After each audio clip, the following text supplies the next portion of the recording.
बच्चों, कैसे हैं आप? उम्मीद करती हूँ आप बढ़िया और एकदम मज़े में होंगे। तो बच्चों, आज हम पढ़ेंगे स्वामी विवेकानंद जी के बारे में, जिन्होंने अपना संपूर्ण जीवन मानव कल्याण के लिए लगा दिया। यही पाठ हमें ये दिखाएगा, ये बताएगा कि कैसे थे स्वामी विवेकानंद और कैसे उन्होंने जीवन पूरा लोगों के लिए समर्पित कर दिया। तो आइए अपने पाठ को शुरू करें। हमारे पाठ का नाम है स्वामी विवेकानंद। बच्चों, पाठ को शुरू करने से पहले उसका संक्षिप्त परिचय जान लेते हैं। जो व्यक्ति मानव जाति के कल्याण में अपना संपूर्ण जीवन लगा देते हैं, उन्हें ही महामानव कहा जाता है। भारत देश में कई महामानवों ने जन्म लिया। उसी परंपरा में स्वामी विवेकानंद की गणना भी होती है। प्रस्तुत पाठ में उनके जीवन पर प्रकाश डालने का प्रयास किया गया है। तो आइए उनके जीवन के बारे में जानें। चलिए अपने पाठ की तरफ बढ़ते हैं हम। भारत के दक्षिणी छोर पर एक युवक खड़ा है। उसके सामने तीन गरजते सागरों का संगम कन्याकुमारी। विशाल लहरें एक पर एक उठती गिरती चली जा रही हैं सागर में, और उसके मन में भी संपूर्ण यानी कि संपूर्ण भारतवर्ष का भ्रमण यानी कि घूमना। संपूर्ण भारतवर्ष का भ्रमण कर उसने देशवासियों की गरीबी को, भूख को, कष्टों को निकट से देखा।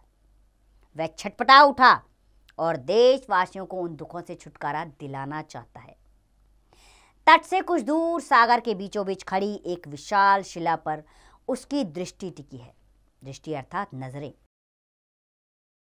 उसकी दृष्टि टिकी है। वह सोचता है कि वहां पहुंचकर ध्यान करे तो अपने व्याकुल मन को संभवतः स्थिर कर सकेगा, अर्थात अपने व्याकुल बेचैन मन को वो शांत कर सकेगा। पर वहां पहुंचा कैसे जाए? युवक के पास इतने पैसे भी नहीं है कि किसी नाविक को उतराई दे सके, अर्थात उसे पहुंचाने का किराया दे सके। उसके पास पैसे नहीं है। जिसके मन में दृढ़ संकल्प हो, दृढ़ संकल्प यानी कि जो मन में ठान ले, जिसके मन में दृढ़ संकल्प हो उसके लिए बाधाएं महत्व नहीं रखती। यह एक विचार है। यह युवक तो विचार को कर्म में बदलता ही रहता है। वह छलांग लगा देता है। गरजते सागर में, भयंकर जल जंतुओं और अन्य संकटों से भरे सागर को तैरते हुए पार कर वह पहुंच जाता है उस शिलाखंड पर, जिसे वहां के लोग श्रीपाद पारे यानी मातृ चरण शिला कहते हैं। वहां पहुंचकर एक बार नमन करता है मातृभूमि को, मातृ चरणों को, और ध्यान मग्न हो जाता है, अर्थात अपने ध्यान में डूब जाता है। तो देखा, हौसले ही हमें पहुंचाती हैं मंजिल तक। तो ऐसा ही इस बालक ने किया और भरे सागर में छलांग लगाकर तैरता हुआ उस शिलाखंड तक जा पहुंचा। बड़ी देर बाद समाधि टूटती है, चेतना लौटती है और वह अपने आप को असीम यानी जिसकी कोई सीमा नहीं है, असीम आत्मविश्वास से भरा हुआ पाता है। एक बार फिर मातृभूमि को प्रणाम कर वह लौट पड़ता है अपने कर्तव्यों की ओर। क्या आप जानते हैं कि भारतीयों के कष्टों से छटपटाता हुआ वह महामानव कौन था? दृढ़ संकल्पों वाला वह कर्मठ यानी कि अपने काम में जुझारू कर्मठ नवयुवक कौन था? उस युवक को तब स्वामी विवेकानंद से नाम से जाने लगा।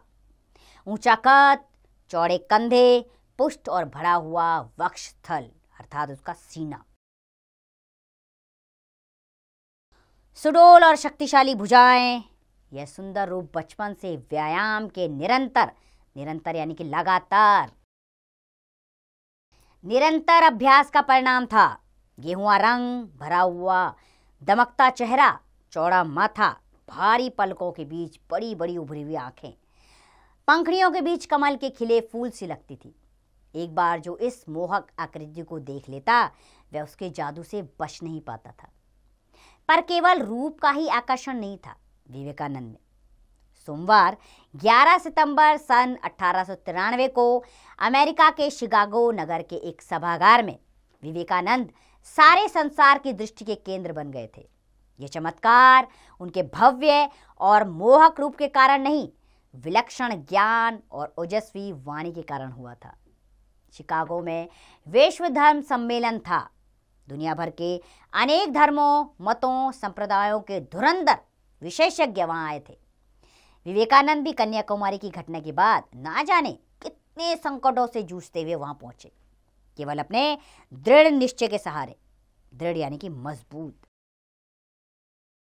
दृढ़ निश्चय के सहारे वे भी वहां पहुंच गए। कौन? स्वामी विवेकानंद। विद्वानों से खचाखच भरे हाल में वक्ताओं अर्थात बोलने वाले वक्ताओं ने अपने ईश्वर, अपने धर्म, अपने संप्रदाय को श्रेष्ठ यानी सबसे बड़ा, श्रेष्ठ सिद्ध करना चाहा। यानी कि जो भी वक्ता वहां आए हुए थे वो अपने संप्रदाय, अपने धर्म को बड़ा साबित करने में तुले हुए थे। अंत में जब विवेकानंद जी की बारी आई तो सभा उखड़ रही थी, अर्थात लोग जाने लगे। विचित्र यानी कि अजीब से। विचित्र वेशभूषा वाले अनजान भारतीय से उन्हें विशेष आशा नहीं थी, अर्थात उन्हें लगा ये क्या बोलेगा, इसको क्या सुना जाना चाहिए, इसको सुनना बेकार है। वे सोच रहे थे गुलाम भारत के पास भला क्या विशेष बात हो सकती है। लोग सोच रहे थे भारत तो वैसे ही गुलाम है, तो यहाँ के लोग भी गुलाम हैं, इनकी बातें भी गुलामी भरी ही होंगी, इनकी क्या सुननी। जब विवेकानंद ने मेरे अमेरिकी भाई बहनों के सरल और अनौपचारिक संबोधन यानी कि पुकारना, ये कहकर पुकारा, इससे बात आरंभ की तो लोग चौंके। और जब उन्होंने सब धर्मों की भीतरी समानता की, ईश्वर के एक होने की बात की तो लोग विवेकानंद के विवेक की जय जयकार कर उठे। फिर तो उनकी ऐसी धाक जमी कि लोगों ने उन्हें सिर माथे पर बिठाया। महीनों तक यूरोप और अमेरिका में घूमकर उन्होंने भारतीय धर्म और दर्शन की विजय दुधुम्बी बजाई। स्वामी विवेकानंद का जन्म 12 जनवरी 1863 को कोलकाता में हुआ। माता पिता ने नाम दिया नरेंद्र। बचपन से ही नरेंद्र निर्भीक यानी कि निर्भय से रहित, उनके अंदर डर नहीं था, निर्भीक और साहसी थे। उनकी निडरता के कई किस्से हैं। किसी से सुना कि हनुमान केले के वन में रहते हैं तो वह रात नरेंद्र ने केले के झाड़ों के बीच अकेले बैठकर बिताई। पड़ोसी ने डराया, चंपा के पेड़ पर ब्रह्मा राक्षस रहता है। नरेंद्र तुरंत चंपा के पेड़ पर चढ़कर बोले, ब्रह्म राक्षस होता तो मुझे खा जाता, डराने के लिए क्यों झूठ बोलते हो। वे जब 6 वर्ष के ही थे तो एक बच्चे को घोड़ा गाड़ी के नीचे आने से बचाया था। माँ ने सुना तो आशीर्वाद दिया, भगवान करे तेरे हाथों मानव जाति का कल्याण होता रहे। माँ के इस आशीर्वाद को नरेंद्र ने जीवन भर अपना आदर्श बनाए रखा। व्यायाम और खेलकूद में नरेंद्र की गहरी रुचि थी। कॉलेज में वे अपनी प्रतिभा के सबके चहेते बने हुए थे। चहेते यानी कि सब उनको बेहद पसंद करते थे। कुश्ती, घुड़सवारी, तैरना, नाव खींचना उनके प्रिय शौक थे। संगीत और गायन भी सीखा। गायन यानी कि गाना गाना। गायन भी सीखा। ज्योतिषी, गणित, दर्शनशास्त्र, इतिहास, साहित्य जैसे विषय पढ़े। अनेक भारतीय और यूरोपीय भाषाएं सीखी। तभी वे स्वामी रामकृष्ण परमहंस के संपर्क में आए। संपर्क यानी उनके साथ आए, यानी कि उनके नजदीक आए। रामकृष्ण पहली ही भेंट में विवेकानंद से बहुत प्रभावित हुए। उन्हें अपनी अलौकिक यानी कि अलौकिक शक्तियों से प्रभावित करना चाहा, पर विवेकानंद किसी बात को तर्क की कसौटी पर कसे बिना मानते नहीं थे। ईश्वर को भी नहीं। वे सोचते यदि ईश्वर दयालु है तो लोग दुखी क्यों हैं, मुट्ठी भर अनाज के बिना भूखे क्यों मर रहे हैं। इस हठी यानी जिद्दी, इस हठी किशोर में छिपी क्षमताओं को रामकृष्ण ने पहचान लिया था। धीरे धीरे संपर्क बढ़ा। गुरु ने शिष्य की शंकाएं दूर की और वे उनके सबसे प्रिय शिष्य बन गए। रामकृष्ण के देहांत के बाद विवेकानंद ने सारे भारत का भ्रमण किया। दीन दुखी पीड़ितों के बीच उठे बैठे उनका दुख दर्द सुना और अनुभव किया तथा उसे दूर करने की प्रतिज्ञा की।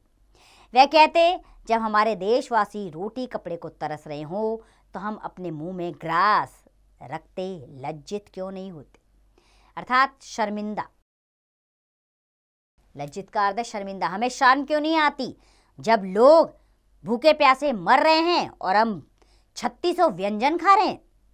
जब तक ये दीन दुखी भारतीय नहीं उठेंगे, भारत माता का उद्धार नहीं होगा। उद्धार ऊपर उठाना, अर्थात हमारी भारत माता कभी ऊंचा स्तर प्राप्त नहीं कर पाएगी। अपने संकल्प के अनुसार आजीवन दीन दुखों की सेवा कर 4 जुलाई 1909 को इस महामानव का निधन हो गया। अपने विचारों और कार्यों से वे आज भी हजारों लोगों को मानव सेवा के लिए प्रेरित कर रहे हैं। तो बच्चों, ये थे मानव कल्याण के सेवक, जिन्होंने जीवन भर अपने कामों से लोगों की सेवा की, उनके मन में जगह बनाई और निरंतर लोगों की सेवा का प्रयास करते चले गए। तो उम्मीद करती हूँ ये पाठ आपको अच्छा लगा होगा। अब इसका अभ्यास कार्य आप स्वयं कीजिए।